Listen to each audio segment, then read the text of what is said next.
3.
The distinction of past and future.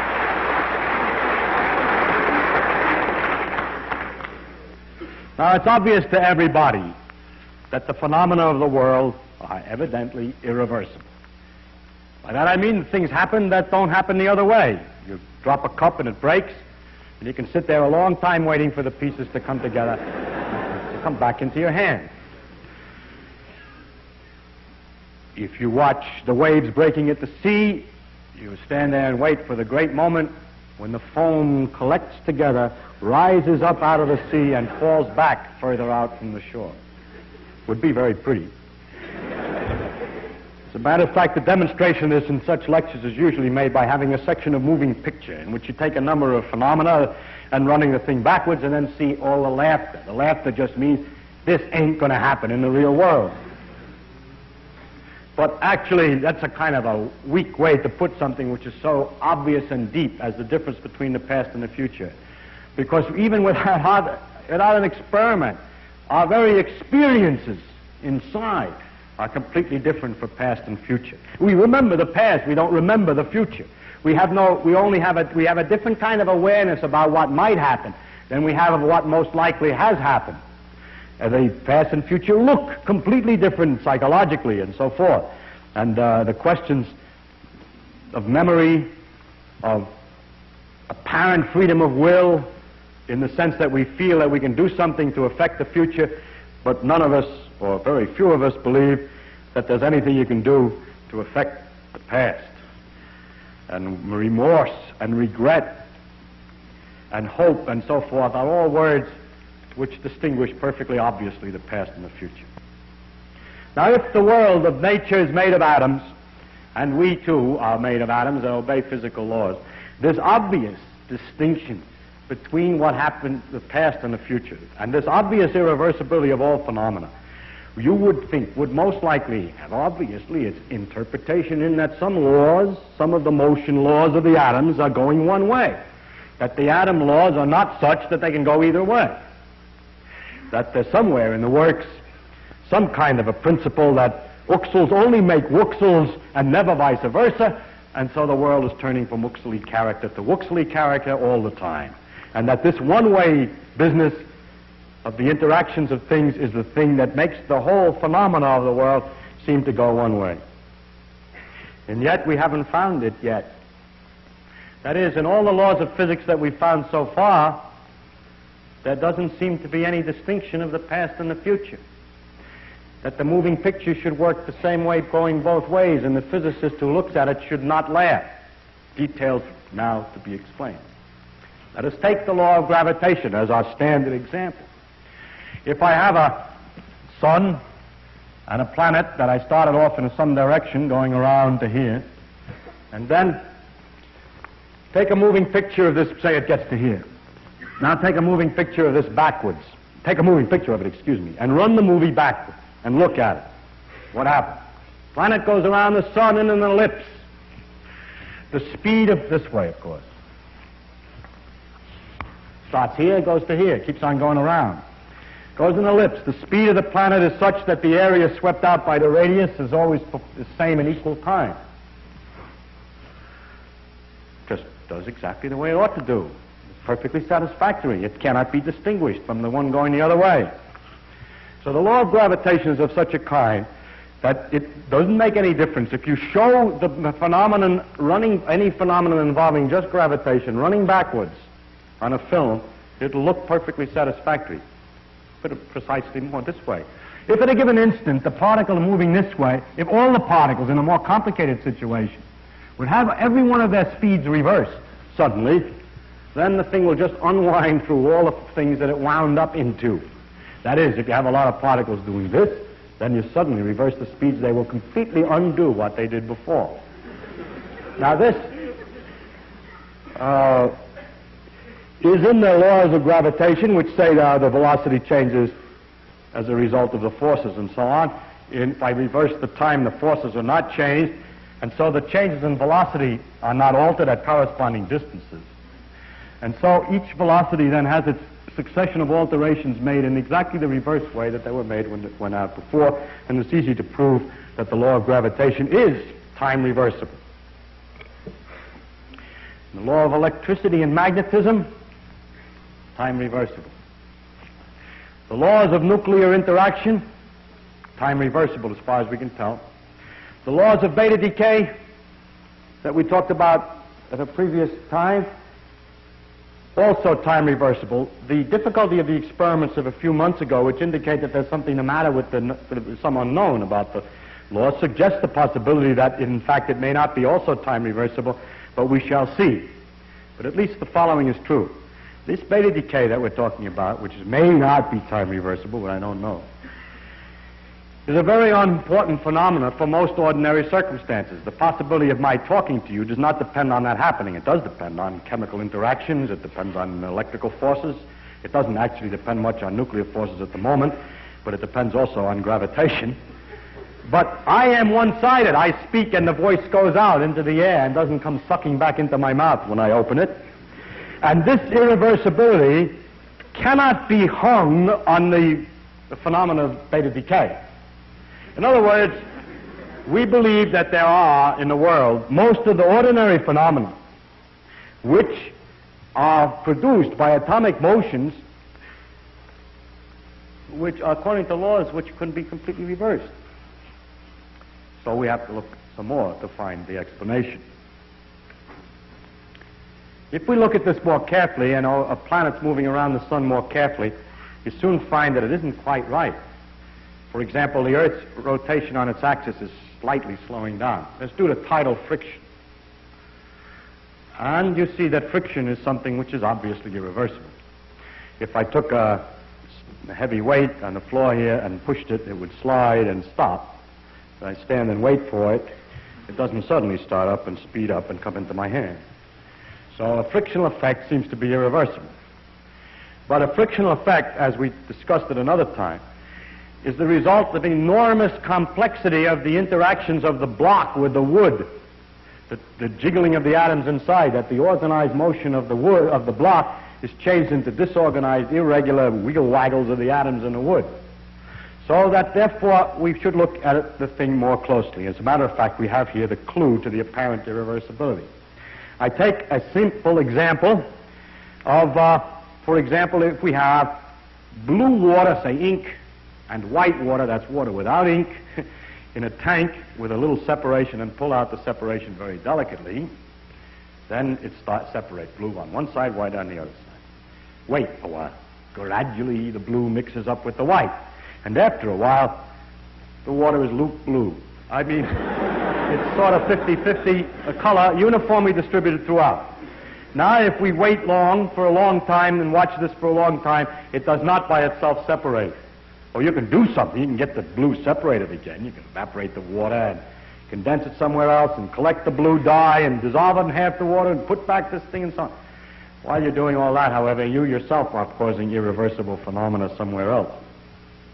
So by itself, it doesn't go the other way. And that gives us some clue. Let's look at the molecule. Suppose that we took a moving picture of the water, of the blue and the white water mixing. It would look funny if we ran it backwards, because we'd start with uniform water and gradually the thing would separate and it would be obviously nutty. Now we magnify the picture so that every physicist can watch atom by atom to find out what happened irreversibly, where the laws of balance of forward and backward broke down. And so you start and you look at the picture and you have blue atoms. That's ridiculous, but we'll call it that. We have atoms of one kind and atoms of another kind jiggling all the time in thermal motion, wiggling, bouncing.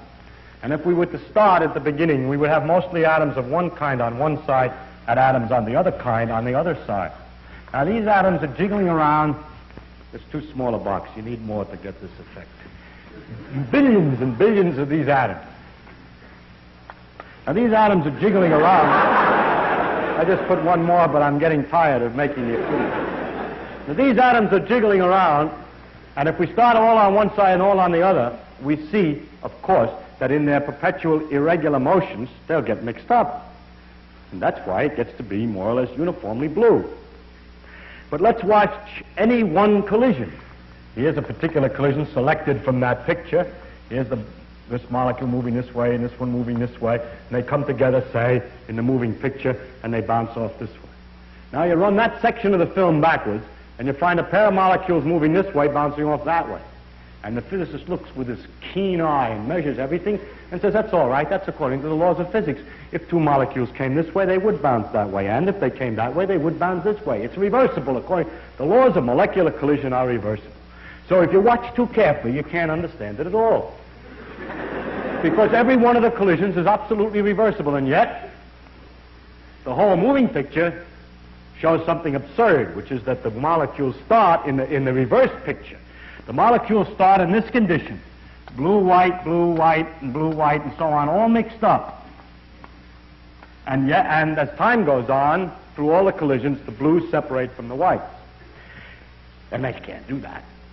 But that's not natural, that the accidents of life will be such that the blues will separate themselves from the whites. Yet, if you watch this reverse movie very carefully, every collision is okay.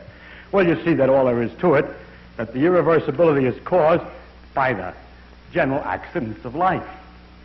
That if you start with a thing that's separated like this and just make irregular changes, it gets more uniform.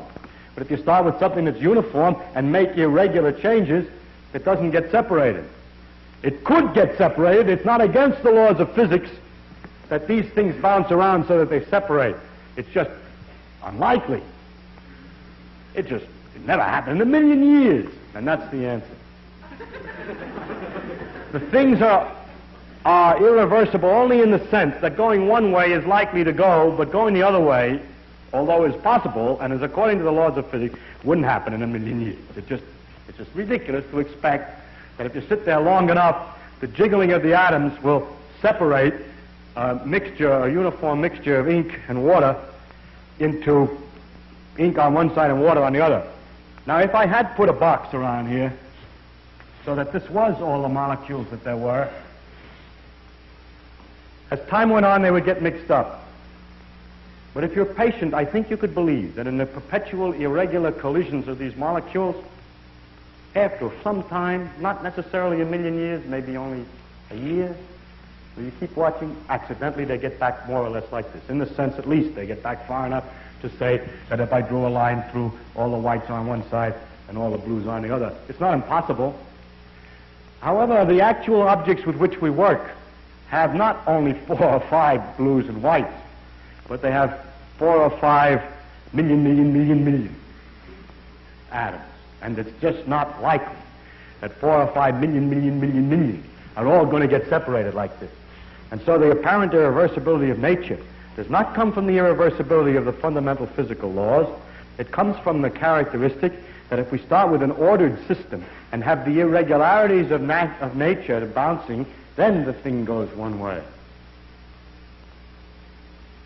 Therefore, the next question is, how did it get ordered in the first place?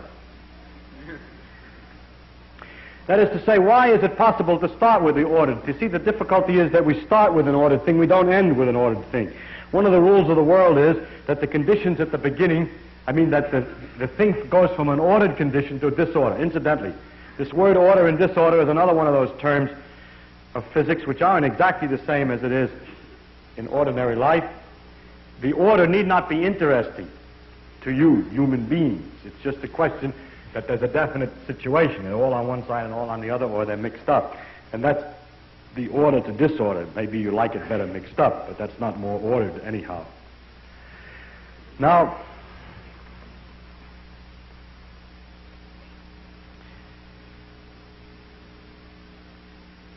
the question is then, how does the thing in the first place get ordered? And why, when we look at any ordinary situation, which is only partly ordered, we can conclude that it probably came from more order. If I look at a tank of water, in which it's very dark blue on this side, and very clear white water here, and sort of bluish water in between,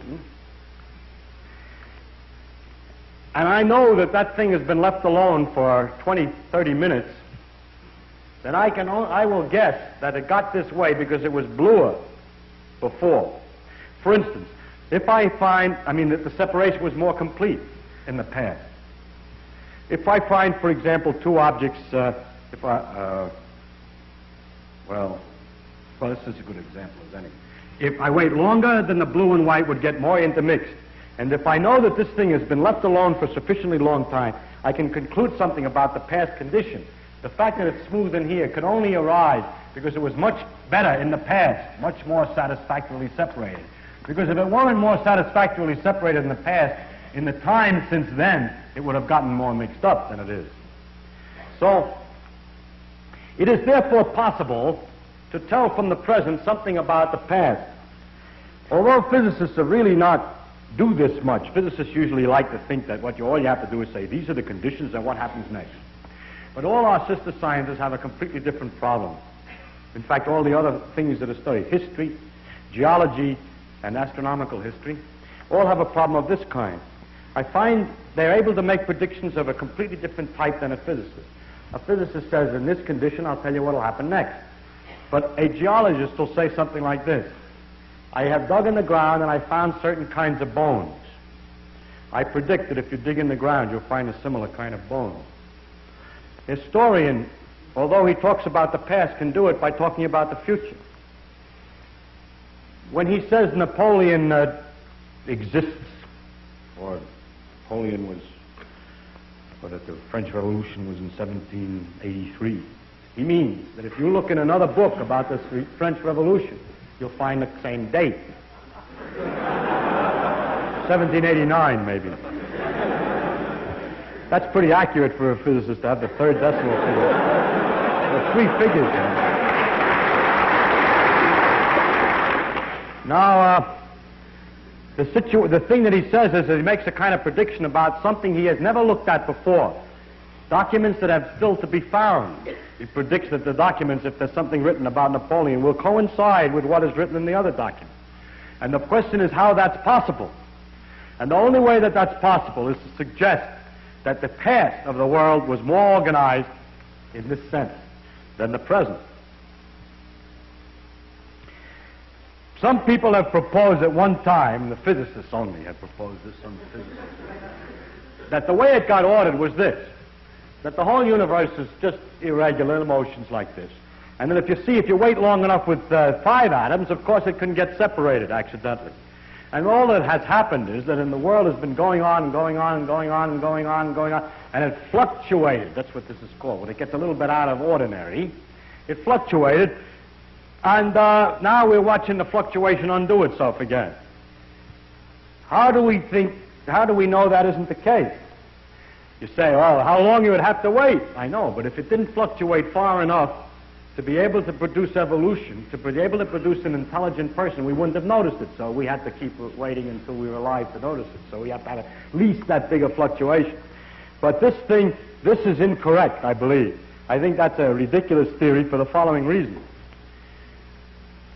That if the world were much bigger, and there were atoms all over the place, and they started from a completely mixed up condition, all over, and I happen only to look at the atoms here, and I find that the atoms here are separated, I have no way to conclude that the atoms anywhere else are separated. In fact, if the thing were a fluctuation, and I noticed something odd, the most likely way that it got there is that there's nothing odd anywhere else. That is, I have to borrow odds, so to speak, to get this thing lopsided. And there's no use on borrowing too much. It's much more likely, of all the possible ways in which these 6 atoms can be on one side and these 7 on the other side, of all of the possibilities, the most likely condition of the rest of the world is mixed up. And therefore, an astronomer looking at a star that he's never, although when we look at the stars and we look at the world, we see it's ordered.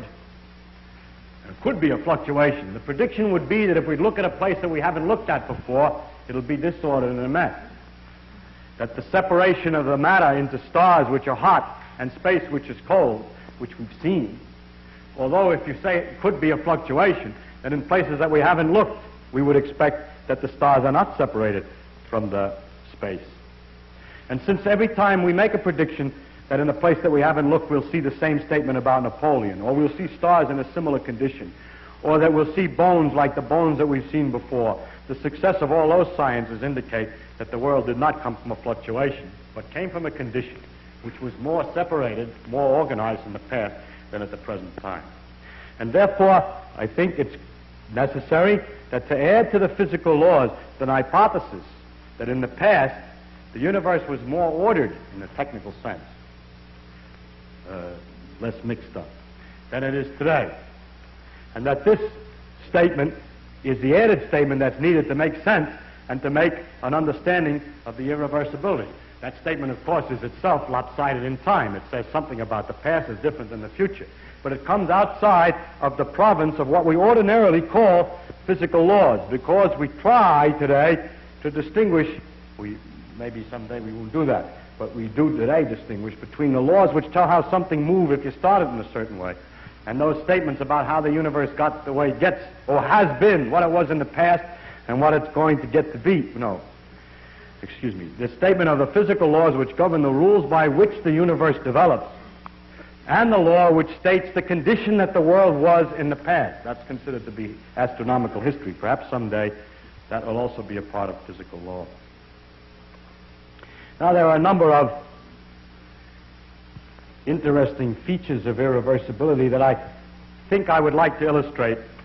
One of them is to see how exactly an irreversible machine really works. Suppose that we build something that we know ought to work only one way.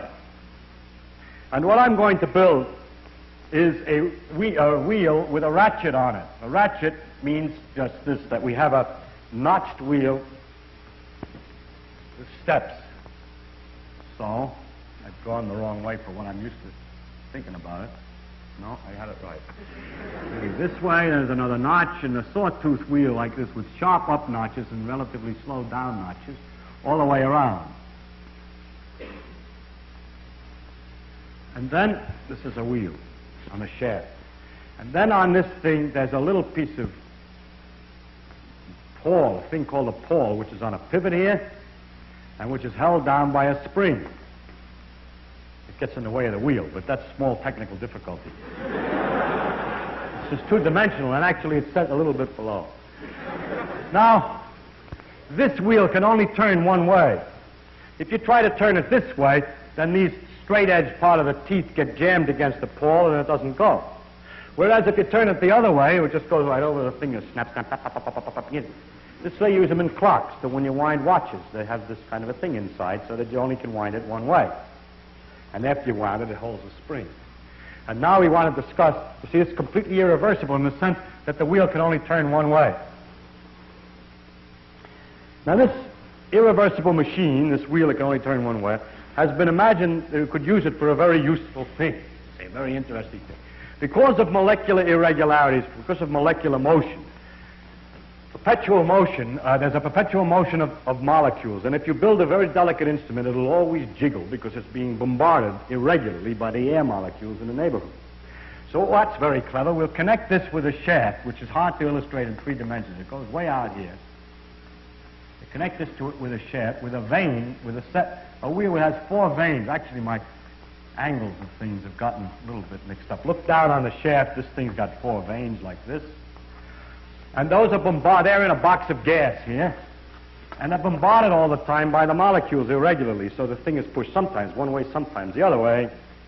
But when it's pushed one way, this thing gets jammed, but when it's pushed the other way, it goes around. So we find the wheel perpetually going around, and we have a kind of perpetual motion.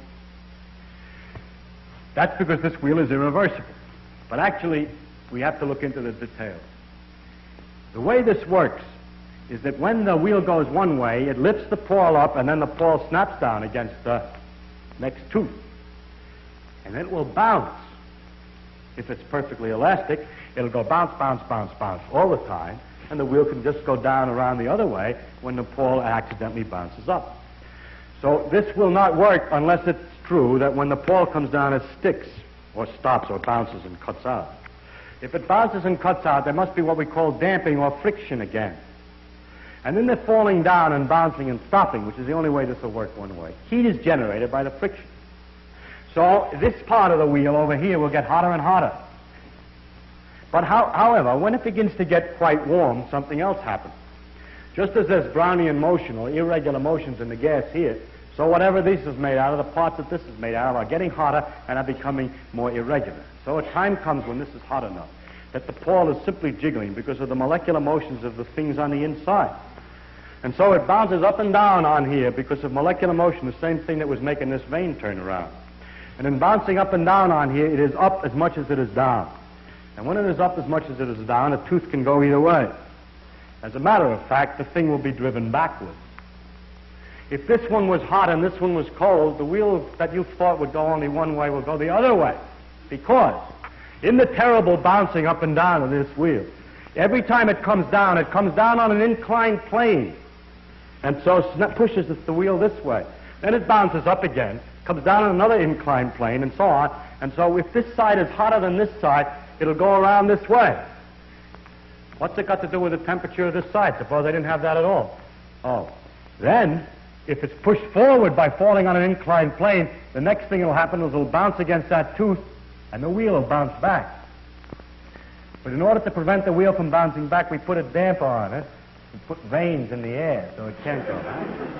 And then it will go one way, but the wrong way. And so it turns out that no matter how you design it, a wheel like this will go the one way if this side is hotter, and go the other way if this side is hotter.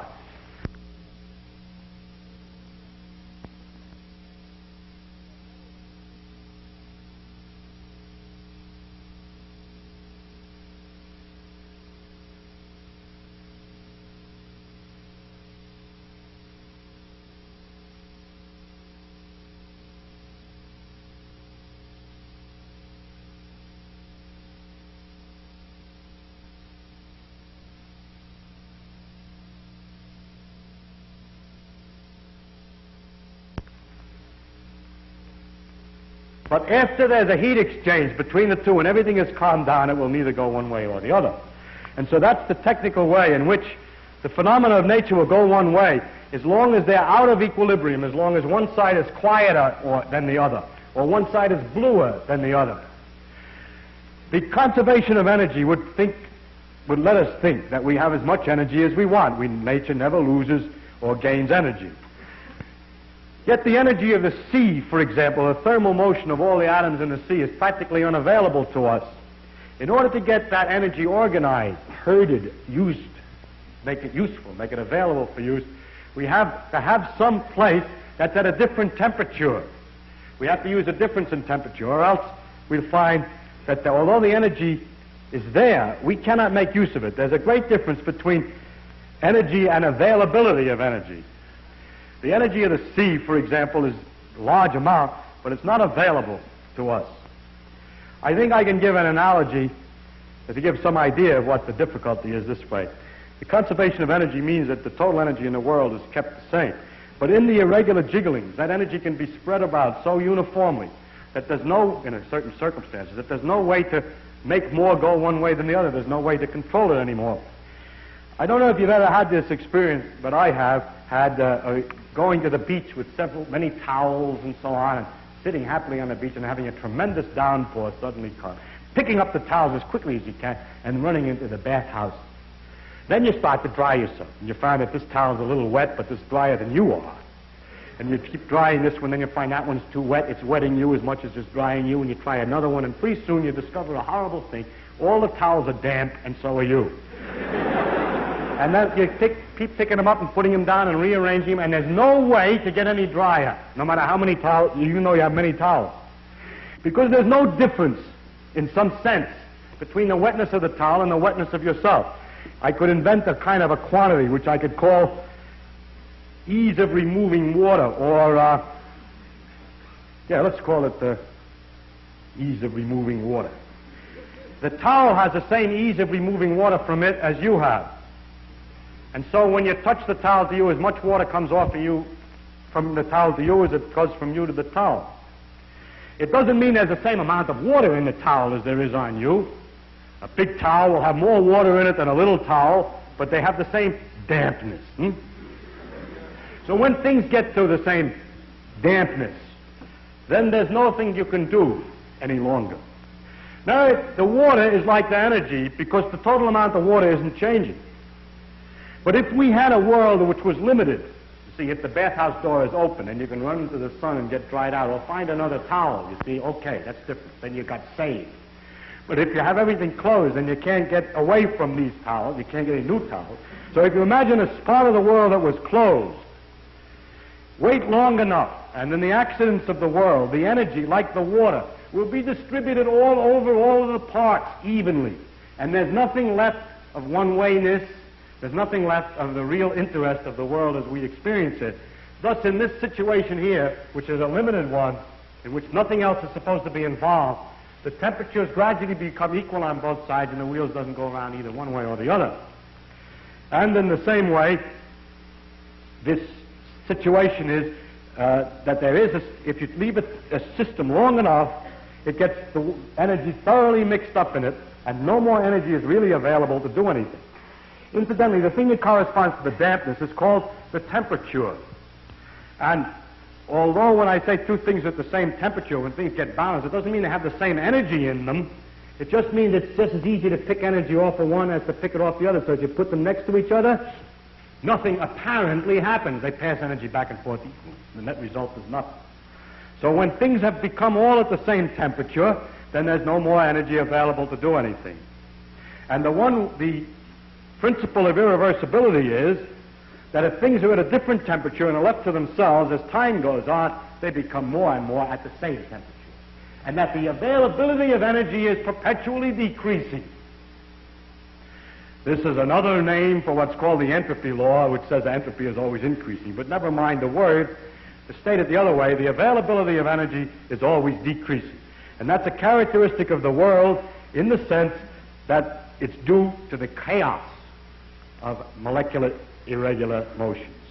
Things of different temperature, left to themselves, tend to become of the same temperature, but a piece of, if you have two things at the same temperature, like water on an ordinary stove without a fire, the water isn't going to freeze and the stove get hot. But if you have a hot stove with ice, it goes the other way. So the one-wayedness is always to the loss of the availability of energy. Well, that's all I want to say on the subject, but I want to make a few remarks about some characteristics. Here we have an example in which an obvious effect, the irreversibility, is not an obvious consequence of the laws, but that the effect is rather far from the basic laws. It takes a lot of analysis to understand why this effect, and that the effect is of first importance in the economy of the world, in the real behavior of the world, in all obvious things, that my memory, my characteristics, the difference between past and future are completely involved in this, and yet the understanding of it is not prima facie available by knowing about the laws. It takes a lot of analysis.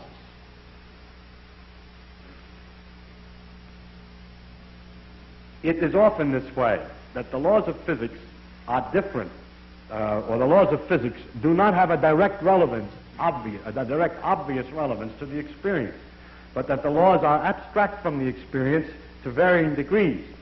In this particular case, the fact that the laws are reversible, although the phenomena are not, is an example. There are often great distances between the detail laws, and the main aspects of real phenomena. For example, it's something of this kind, that if you watch a glacier from a distance and you see the big rocks falling into the sea and the way the ice moves and so forth and so on, it isn't really essential to remember that it's made out of little hexagonal ice crystals, that the ice crystals are hexagonal. And yet, the character of the little hexagonal ice crystals, if understood well enough, is in fact the consequence of this is in fact the motion of the glacier. But it takes quite a while to understand. In fact, nobody knows enough about ice to, no matter how much they study the crystal yet, to really understand all the behavior of the glacier. But the hope is that if we do understand the ice crystal, we'll ultimately understand the glacier. But there's a large, in fact, although we've been talking in these lectures about the fundaments of the physical laws, I must say immediately that one does not, by knowing all the fundamental laws as we know them today, immediately obtain an understanding of anything much. It takes a while, and even then it's only partial. Nature, as a matter of fact, seems to be so designed that the most important things in real world seem to be a kind of complicated accidental result of a lot of laws. To give an example, nuclei, which involve several nuclear particles, protons and neutrons, are very complicated. They have what we call energy levels. They can sit in states or conditions of different energy values. And various nuclei have various energy levels. And it's a complicated mathematical problem, which we only can partly solve, to find the position of the energy level. Now, it's not, you can understand that it's complicated, and therefore there's no particular mystery about the fact that nitrogen with 15 particles inside happens to have a level at 2.4 million volts, and another level at 7.1, and so on. And the exact position of the levels is obviously a consequence of an enormous complexity. But the remarkable thing about nature is that the whole universe in its character depends upon precisely the position of one particular level in one particular nucleus. In the carbon-12 nucleus, there's a level at 7.82 million volts, it so happens. And that makes all the difference in the world. The situation is the following, that if we start with hydrogen, and it appears that in the beginning or in the earliest times, the world was practically all hydrogen. Then, as the hydrogen comes together under gravity and gets hotter, nuclear reactions can take place and it can form helium. And then the helium can combine only partially with the hydrogen and produce a few more elements, a little heavier, but they disintegrate right away back into helium. So that it was for a while a great mystery about where all the other elements in the world came from, because starting with hydrogen, the cooking processes inside the stars would not make much more than helium and a few others, half a dozen other, less, as a matter of fact, other elements. And faced with this problem, Professor Hoyle said that there is one way out. I think saltpeter also. He's here, so I have to be very careful. If 3 helium atoms could come together to form carbon, we could easily calculate how often that should happen in the star. And it turned out it should never happen much, except for one possible accident.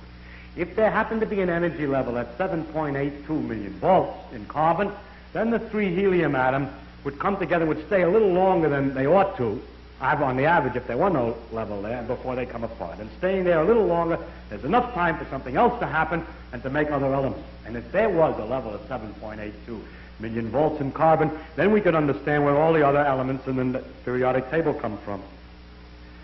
And so, by a backhanded, upside-down argument, was predicted that there is in carbon a level at 7.82 million volts, and then experiments in the laboratory with carbon show indeed that there is.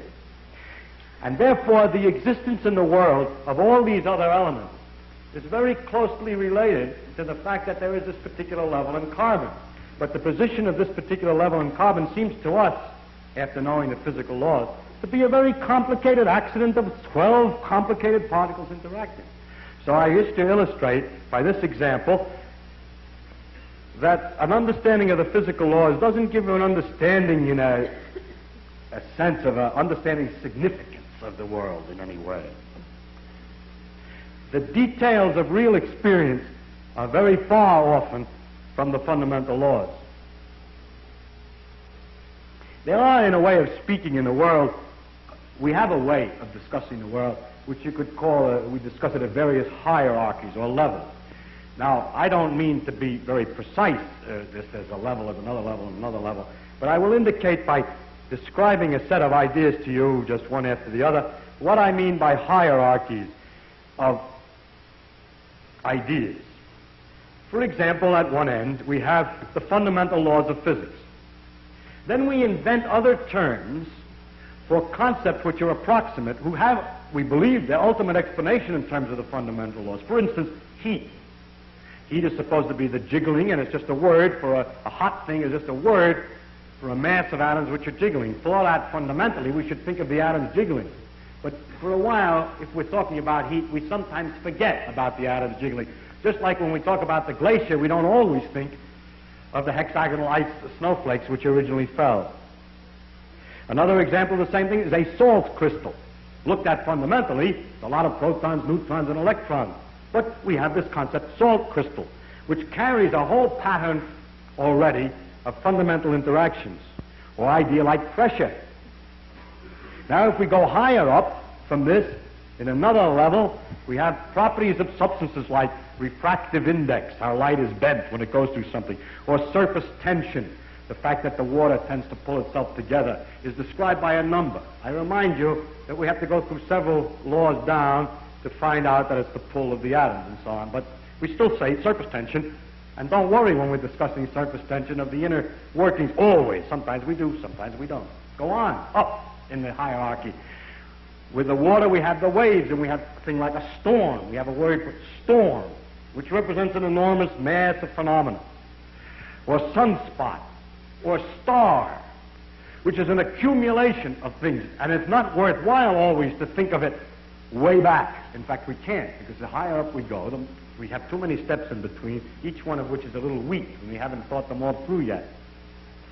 And we go up in this hierarchy of complexity, we get to things like frog, or nerve impulse, which you see is an enormously complicated thing in the physical world, involving an organization of matter in a very elaborate complexity. And then we go on, we come to things, words, and concepts like man, and history, or political expediency, and so forth, which is a series of concepts that we use to understand things at an ever higher level. And going on, we come to things like evil and beauty and hope. Now, which end is nearer to the ultimate creator, or the ultimate? If I make a religious metaphor, which end is nearer to God? Beauty and hope, or the fundamental laws? I think that the right way, of course, is to say that the whole structural interconnections of the thing is the thing that we have to look at, and that the sequence of hierarchy, that all the sciences and all the efforts, not just the sciences, but all the efforts of intellectual kind, are to see the connections of the hierarchies, is to connect beauty to history, is to connect history to man's psychology, the man's psychology to the working of the brain to the neural impulse to the chemistry, and so forth, up and down, both ways. And today we cannot, and there's no use making believe we can, draw carefully a line all the way from one end of this thing to the other. In fact, we've just begun to see that there is this relative hierarchy. And so I don't think either end is nearer to God's. And if to stand at either end and to walk out off the end of the pier only, hoping out in that direction is the complete understanding, is a mistake. And to stand with evil and beauty and hope, or to stand with the fundamental laws, hoping that way to get a deep understanding of the whole world with that aspect alone, is a mistake. And it is not sensible either for the ones who specialize at one end and the ones who specialize at the other end to have such disregard for each other. They don't actually, but the people say they do. But that actually the great mass of workers in between, connecting one step to another, are improving all the time our understanding of the world, both from working at the end and working in the middle. And in that way, we are gradually understanding this connection, this tremendous world of interconnecting hierarchies. Thank you.